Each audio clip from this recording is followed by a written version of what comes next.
Hello dear students. तो आज हम लोग डिस्कस करने वाले हैं आपके क्लास 10th में। हम लोगों ने इससे पहले एक मॉडल देख लिया था पूरा, ठीक। उससे कुछ निष्कर्ष आप लोगों को निकल कर आ गया होगा और आज हम लोग जो है दूसरा सेट सॉल्व करने वाले हैं। तो बात सबसे पहले ये समझ लेना है, देखिए सभी को, आप मॉडल सेट सॉल्व करेंगे तो उससे कई चीजें आपको जो है क्लियर हो जाएंगी। साथ ही साथ आपको यह भी पता चलेगा कि हमें किस तरीके से जो है क्वेश्चन सॉल्व करने हैं, किस तरीके से हमें अपनी तैयारी करनी है। तो ये सब चीजें जो है भैया हम लोगों को कुछ करने से ही पता चलता है, सेट सॉल्व करने से ही पता चलता है।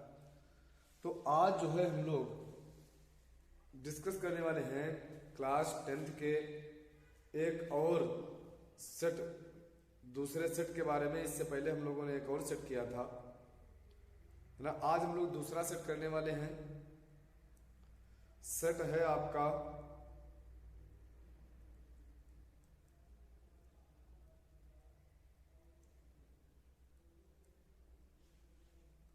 824 NK, है ना। देखेंगे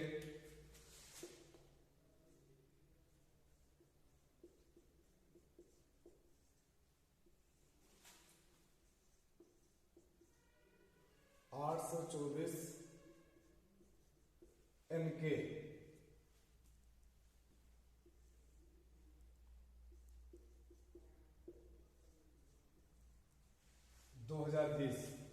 ठीक। तो हम लोग ये जो है सेट सॉल्व करेंगे यहाँ पर, और यहीं से हम लोगों को और भी कई चीजें क्लियर कर लेनी है। देखिए हम लोग यहाँ पर जो क्वेश्चन करेंगे, वैकल्पिक क्वेश्चन करने वाले हैं, उनमें हम लोग ये भी देखते चलेंगे कि कौन सा विकल्प सही है, किस तरीके से सही है ना, यही क्यों है। तो हर बात हम लोगों को समझ लेनी है फिलहाल यहाँ पर।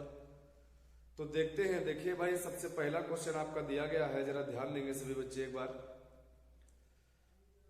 पहला क्वेश्चन आपका लिखा हुआ है, खंड का हम लोग कर रहे हैं यहां से, खंड का जो आपका भौतिक विज्ञान का है,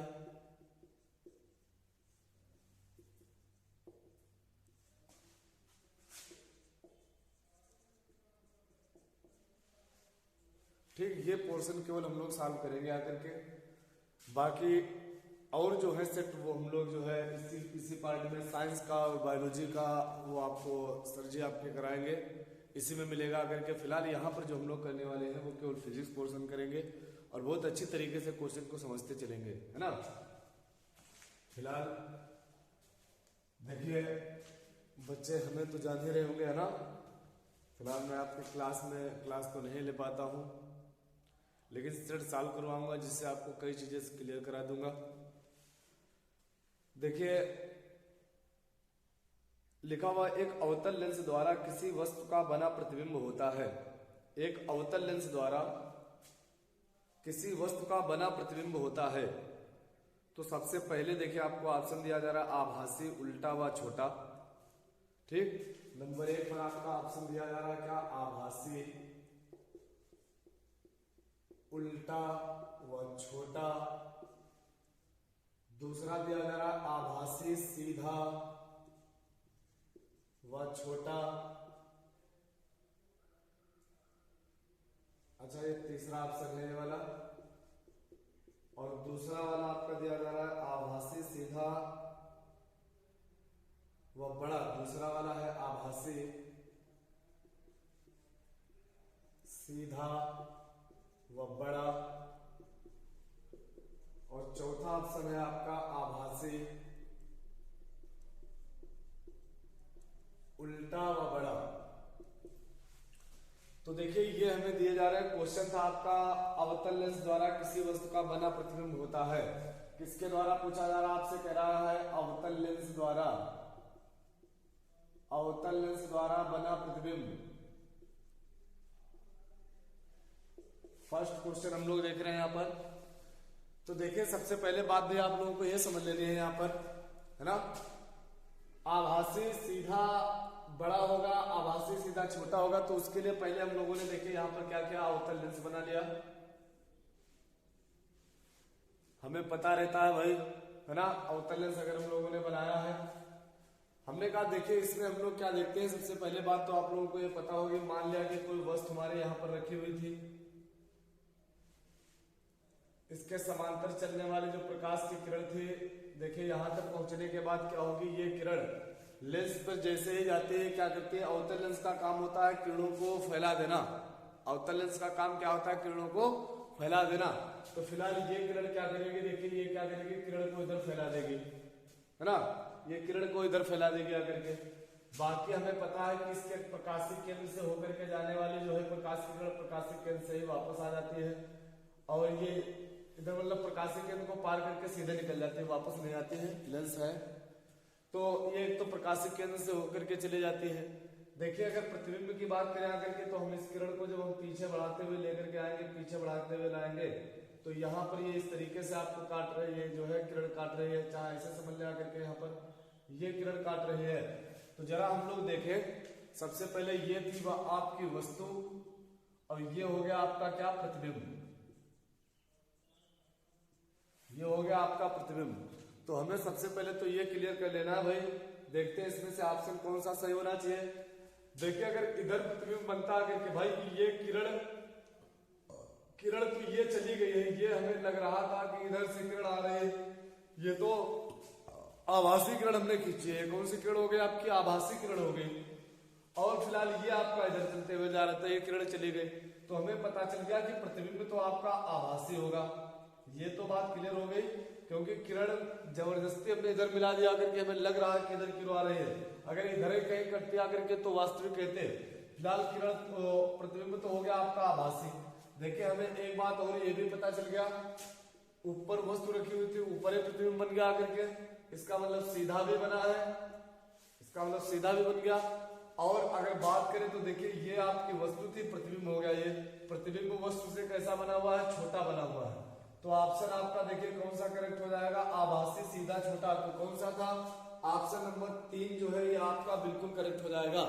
ऑप्शन नंबर 3 आपका बिल्कुल करेक्ट होगा। कौन सा होगा भाई, आभासी सीधा और छोटा हो जाएगा, है ना। ये क्वेश्चन आप लोगों को क्लियर हो गया होगा, क्यों होगा करके इस तरीके से, तो बात क्लियर हो गई होगी। देखते हैं इसके बाद दूसरा वाला क्वेश्चन क्या है आपका, दूसरा क्वेश्चन भी देख लेते हैं। यहीं पर कह दूर दृष्टि के कारण वस्तु का प्रतिबिंब बनता है। देखिए क्या पूछा, कह रहा दूर दृष्टि के कारण, दूर दृष्टि के कारण वस्तु का प्रतिबिंब बनता है। देखिए ऑप्शन आपको नंबर 1 पर दिया जा रहा है, कह रहा रेटिना पर बनता है, नंबर 2 पर दिया जा रहा है, कह रहा रेटिना के आगे बनता है,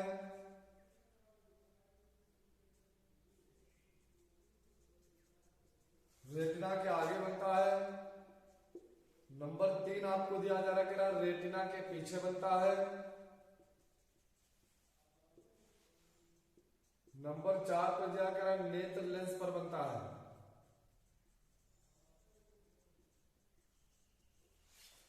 ठीक, तो ये भैया 4 ऑप्शन आप लोगों को दिए जा रहे हैं, इसमें से हमें पता करना भाई कौन सा सही होगा आगे के। तो जरा देख लेते हैं एक बार यहाँ पर। देखिए हमें पता है भाई, हमने ये बना लिया मान को मिला करके, हमने देखो ये बना लिया करके, क्या मानव नेत्र बना लिया ये इस तरीके से। यहाँ पर जो होता है आपका नेत्र लेंस होता है। देखिए सबसे पहले अगर बात करें, हम लोग कहेंगे देखिए कोई किरण अगर इधर से आती है तो वो इस तरीके से किरण हमने इसको इधर बना लिया करके, और ये किरण जो आपकी जाती है वो रेटिना पर ना काट करके ये यहाँ पर नहीं काटती है, वैसे तो हमें लग रहा है यहाँ पर काटे। देखिए किरण को बिल्कुल सीधे लेकर के जाएंगे तो ये कहीं आगे मतलब यहाँ पर बढ़ करके काटती है जाकर के। ये आपकी रेटिना थी, ये आपकी रेटिना थी, प्रतिबिंब और दूर बनाया करके यानी रेटिना के पीछे। तो हमें पता चल गया प्रतिबिंब कहाँ बनेगा करके, हमेशा इसमें रेटिना के पीछे बनता है। जब दूर दृष्टि के कारण प्रतिबिंब कहाँ बनता है, रेटिना के पीछे बनता है, याद रखिएगा। तो ये ऑप्शन नंबर 3 जो है आपका फिर से करेक्ट हो जाएगा। ठीक, तो यहाँ तक की बात सभी लोगों को क्लियर हो गई होगी। देखते हैं इसके बाद नेक्स्ट वाला क्वेश्चन क्या है आप लोगों का। नेक्स्ट क्वेश्चन पे एक बार देख लेते हैं, इसको हटा दिया हम लोगों ने यहाँ से।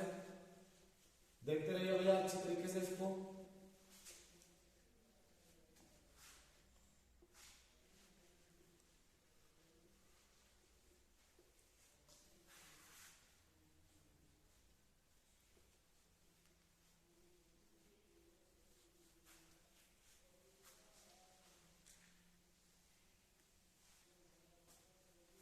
देखते हैं अगला क्वेश्चन भैया क्या है आपका। इसी में गा वाला पार्ट आपका दिया जा रहा है। दो चालक जिनके पदार्थ की लंबाई और व्यास समान है। दो चालक हैं जिनके पदार्थ की लंबाई और व्यास जो है उनका समान है। विद्युत परिपथ में पहले श्रेणी क्रम में और फिर समांतर क्रम में संयोजित किए जाते हैं। श्रेणी क्रम तथा समांतर क्रम संयोजन में उत्पन्न ऊष्मा का अनुपात ज्ञात कीजिए। मतलब उन्हें पहले श्रेणी क्रम में जोड़ा गया, फिर समांतर क्रम में जोड़ा गया है। दोनों बार में जो उनमें उत्पन्न ऊष्मा हो गया करके उसका हमें क्या करना है, अनुपात ज्ञात करना है। तो देखिए सबसे पहले उसके लिए हम लोग करेंगे क्या, हमें पता है कि लंबाई और व्यास समान है, समान लंबाई के हैं, समान व्यास के हैं, तो इसका मतलब दोनों का प्रतिरोध जो है इक्वल होगा करके हमें ये बात पता चल गई कि भाई दोनों का जो प्रतिरोध होगा वो बराबर होगा। हमें पता चल गया कि जो R1 है वो भी हमने कहा RA होगा करके, जो R2 है वो भी हमारा RA होगा करके। अच्छा, सबसे पहले हम लोगों को क्या करना है, दोनों को जोड़ लेना है श्रेणी क्रम में।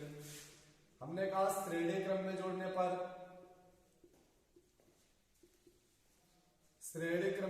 पर देखिए श्रेणी क्रम के तुल्य प्रतिरोध का अगर हम लोगों को फार्मूला पता है, भाई क्या होता है, R = R1 + R2 तुल्य प्रतिरोध, दोनों को हम लोग जोड़ देंगे आकर के। तो तुल्य प्रतिरोध को हमने R' मान लिया, ये हो जाएगा R + R, यानी ये हो जाएगा हमारा कितना 2R हो जाएगा करके। और यही है, इन्हें बाद अगर हम लोग श्रेणी क्रम में जोड़ेंगे तो श्रेणी क्रम में 1/R' माना था, यहाँ पर R" हमने मान लिया, तो 1/R यानी हो जाएगा भाई 2/R, कितना आ जाएगा 2/R हो जाएगा। उल्टा करेंगे तो R" आ जाएगा कितना R/2 आ जाएगा। ये श्रेणी क्रम में जोड़ लिया हमने और एक बार समांतर क्रम में जोड़ लिया। सॉरी, ये वाला श्रेणी क्रम था, ये रहा आपका समांतर क्रम। ठीक, समांतर क्रम में भी हम लोगों ने जोड़ लिया। देखिए अब क्या होगा करके, जब हमें ये बातें क्लियर चल गई जो है श्रेणी क्रम में तुल्य प्रतिरोध कितना होगा और इसमें तुल्य प्रतिरोध कितना होगा करके, तो हमें देखिए इसमें उत्पन्न ऊष्मा को हमने मान लिया था H1। H बराबर फार्मूला होता है भैया, देखिए कितना V²/R। तो R यहाँ पर R' था, हम लोग रखेंगे आकर के तो आ जाएगा V² आ जाएगा 2R। अगर यहाँ से देखेंगे आकर के भाई फार्मूला तो वही होगा, लेकिन उत्पन्न ऊष्मा को हमने H2 मान लिया। ये आ जाएगा आपका V²/R", यानी H2 = आ जाएगा, देखिए कितना भैया V² में कितना आ जाएगा R" जो है वो आपका आया था R/2, 2 पहुंच जाएगा ऊपर, ये हो जाएगा 2 पहुंच गया ऊपर। अब हम लोगों को यहाँ से देखना भैया किस तरीके से हम लोग इसको सॉल्व करेंगे। हमें H1:H2 चाहिए था, हमने जो है इसको इधर सॉल्व कर लिया करके यहाँ से देखेंगे तो H1/H2 जो है वो आपका आ जाएगा, देखिए कितना ये हो जाएगा V²/2R और अपान में आ जाएगा हमारा कितना 2V² R। जरा देखेंगे यहाँ से कितना बन जाएगा भैया, इसको सॉल्व करेंगे तो H1/H2 = आ जाएगा आपका V² 2R इंटू आ जाएगा R/2V²। V² से V² कैंसिल हुआ, R से R कैंसिल हो गया, तो H1/H2 आपका आ गया कितना 1/4। यानी अगर रेशियो निकालेंगे आकर के इसका तो देखिए कितना आ जाएगा 1:4 आ जाएगा, यानी 1:4 आपका निकल कर आ जाएगा।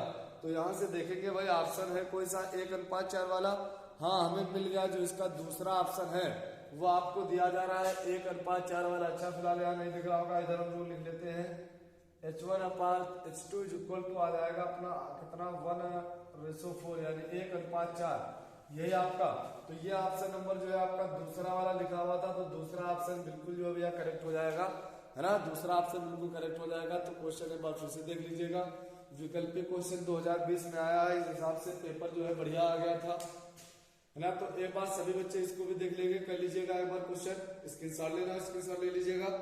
इसके बाद हम लोग देखते हैं इसका घा वाला क्या दिया जा रहा है। घा वाले की भी अगर बात कर ले तो देखिए भैया घा वाले में आपको दिया जा रहा है, सुनिएगा जरा पहले बात हमारी, बिजली के बल्ब का तंतु फिलामेंट बना होता है। सुन लीजिएगा जरा एक बार,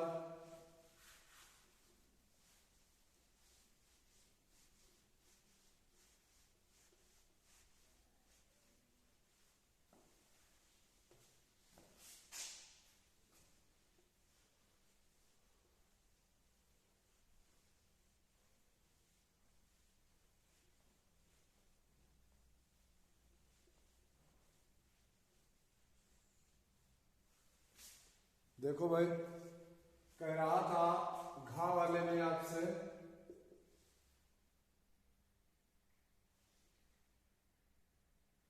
बिजली के बल्ब का तंतु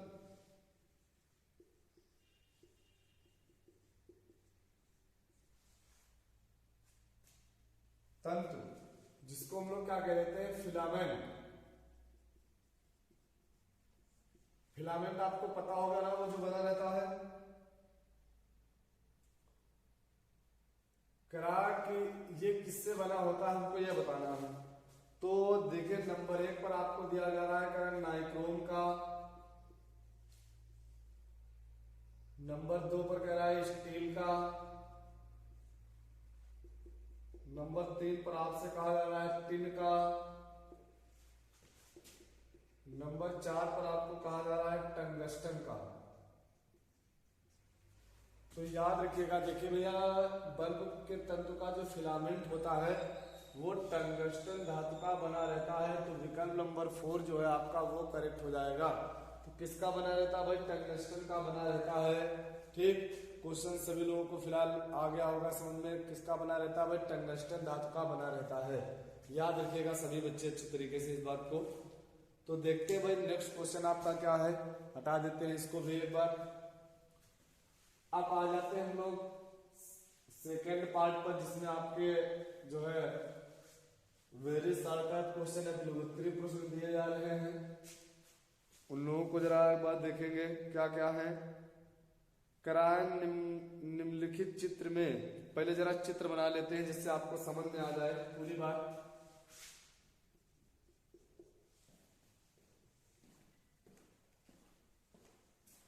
हमने चित्र बना दिया यहां से।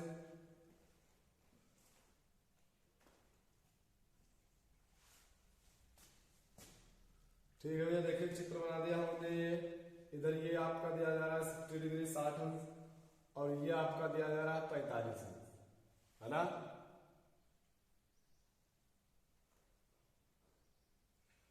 ठीक, ये आपका दिया जा रहा है माध्यम ए, और ये आपका दिया जा रहा है माध्यम बी। अब जरा बात सुनेंगे भैया, देखिएगा। कह रहा है कि निम्नलिखित चित्र में दर्शाए अनुसार एक प्रकाश की किरण माध्यम ए से माध्यम बी में प्रवेश करती है। चित्र को देखकर बताइए कि कौन सा माध्यम अधिक सघन माध्यम है तथा कौन सा माध्यम तथा माध्यम ए के सापेक्ष बी का अपवर्तनांक भी ज्ञात कीजिए। ठीक, तो क्वेश्चन आपका ये दिया जा रहा है। देखिए, सबसे पहले बात हम लोग देखते हैं, अगर कोई प्रकाश की किरण ये आ रही थी आपकी, तो अगर माध्यम ना बदला होता, वही माध्यम रहता, तो हमें पता है प्रकाश का गुण होता है क्या, कि प्रकाश सदैव सीधी रेखा में चलता है। क्या पता हमें, प्रकाश सदैव सीधी रेखा में चलता है। तो उस हिसाब से ये जो प्रकाश की किरण आ रही थी यहाँ पर, ये जो है आगे की ओर बढ़ती हुई इस हिसाब से इधर की ओर चली जाती है।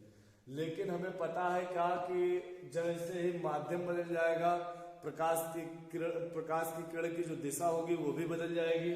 और हमें ये पता है कि जब तक वो माध्यम एक सा बना रहेगा, जब तक एक ही माध्यम रहेगा, तब तक उस माध्यम में सदैव जो है सीधी रेखा में चलती रहेगी।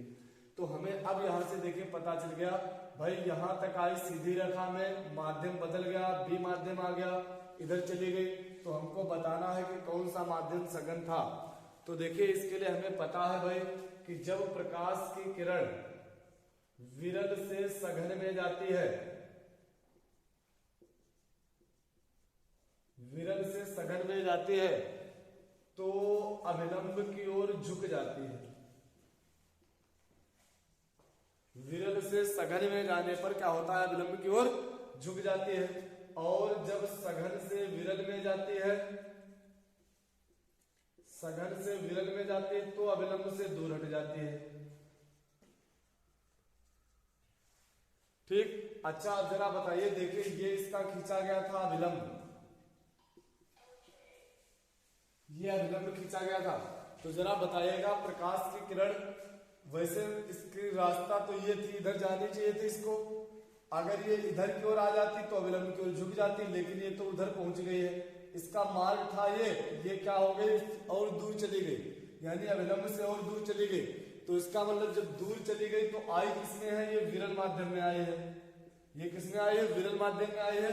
इसका मतलब ऊपर वाला माध्यम कैसे रहा होगा, ये वाला माध्यम भैया सघन रहा होगा, ये वाला माध्यम कैसा हो गया, विरल हो गया। तो हमें सबसे पहले तो ये बताना था कि कौन सा माध्यम भैया जो है आपका सघन माध्यम होगा, कौन सा माध्यम आपका सघन होगा। तो हम लोग कहेंगे कि माध्यम ए जो है वो आपका सघन माध्यम होगा भैया, और माध्यम बी जो है वो कैसा होगा, करके विरल माध्यम होगा। इसके बाद आपसे पूछा जा रहा है, कह रहा देखिए इसका अपवर्तनांक भी ज्ञात कीजिए। क्या कह रहा है, इसका अपवर्तनांक भी ज्ञात कीजिए। तो हम लोग ज्ञात करेंगे भाई, अपवर्तनांक n का फार्मूला होता है साइन आई अपान में साइन आर। क्या होता है, साइन आई अपान में साइन आर। तो यहां से अगर हम लोग देखें भैया, sine I upon sine R होता है, हमें आई का मतलब आपतन कोण पता होना चाहिए, आर का मतलब अपवर्तन कोण पता होना चाहिए। आपतन कोण किसे कहा जाता है, आपतित किरण अभिलंब के साथ जो कोण बनाती है। ये ना देख लेना भाई 60 अंश दिया गया, इससे नहीं हमें हल करना है, हमें यहां से हल करना, अभिलंब के साथ जो कोण बनाएगी उसको आपतित कोण कहा जाता है, आपतन कोण कहा जाता है। अपवर्तित किरण अभिलंब के साथ जो कोण बनाती है उसको अपवर्तन कोण कहा जाता है। तो हमें ये चाहिए। अच्छा जरा बताइए टोटल कोण कितना होता है, 90 अंश होता है। इधर वाला ये 60 दिया जा रहा था, तो ये कितना बचेगा, 30 बचेगा। बताओ टोटल कोण कितना होता है, 45 अंश होता है। तो इतना 45 हो गया, तो ये वाला भी कितना बचेगा, 45 अंश बचेगा करके, यानी ये 45 होगा, वो 45 होगा करके। तो हमें अब जो है इनके कोण पता चल गया। यहाँ से हम लोग रखेंगे आकर के एक बार, तो आ जाएगा आपका देखिए कितना, साइन आई का मतलब हो गया 30 अंश, और यहाँ से आ जाएगा आपका साइन आर का मतलब हो गया 45 अंश। तो एक बार इसको हम लोग सॉल्व करेंगे, देखते हैं कितना आता है भाई। तो आ जाएगा आपका n is equal to sine 30 का मान 1/2, साइन 45 का मान आ गया 1/√2। तो जरा इसको एक बार देख लेते हैं। देखिए 1/2√2 को हमने पहुंचा दिया ऊपर, अपान में आ जाएगा 1 उल्टा कर दिया ना। तो देखिए कितना आ जाएगा, यहाँ से इसको इधर लेकर के आएंगे तो ये आ जाएगा भैया आपका कितना, √2। तो कुल मिलाकर के देखिए कितना आने वाला है, ये आंसर हमारा आ गया कितना, 1/√2 आ गया। कितना आया भैया, 1/√2 आ गया। ये आपका हो जाएगा आंसर। तो जो आपका अपवर्तनांक पूछा जा रहा था वो हम लोग बताएंगे कितना हो जाएगा भाई, 1/√2 हो जाएगा। ठीक, इतनी बात सभी लोगों को क्लियर हो गई होगी। फिलहाल देखते हैं, कराता ए के सापेक्ष बी का अपवर्तनांक ज्ञात कीजिए। ए के सापेक्ष बी का अपवर्तनांक ज्ञात कीजिए। तो इसको हम लोगों को लिखना कैसे है, ए एन बी, ए के सापेक्ष बी का अपवर्तनांक, ए के सापेक्ष बी का अपवर्तनांक आया कितना, 1/√2 निकल कर आया है। यही आपका भैया क्या हो गया था, आंसर हो गया था। आगे देखिए दृष्टि दोष से संबंधित क्वेश्चन दिया जा रहा है। ये क्वेश्चन भी हम लोग एक बार साल को लेंगे आकर के। तो देखते हैं भाई, दृष्टि दोष वाले क्वेश्चन में हमें पता रहता है दूरदृष्टि दोष क्या होता है, निकट दृष्टि दोष क्या होता है। दूरदृष्टि में हम लोग कौन सा लेंस प्रयोग करते हैं, निकट दृष्टि दोष में हम लोग कौन सा लेंस प्रयोग करते हैं। ये सब बातें आप लोगों को पहले से पता भी है, एक बार फिर आप लोगों को बता दिया जाएगा। तो फिलहाल देखिए अब आगे के क्वेश्चन फिर हम लोग अभी देखेंगे। चलते हैं फिलहाल देखिए नेक्स्ट क्वेश्चन में। नेक्स्ट क्वेश्चन आपको क्या दिया जा रहा था, एक बार देख लेते हैं सभी बच्चे ध्यान से।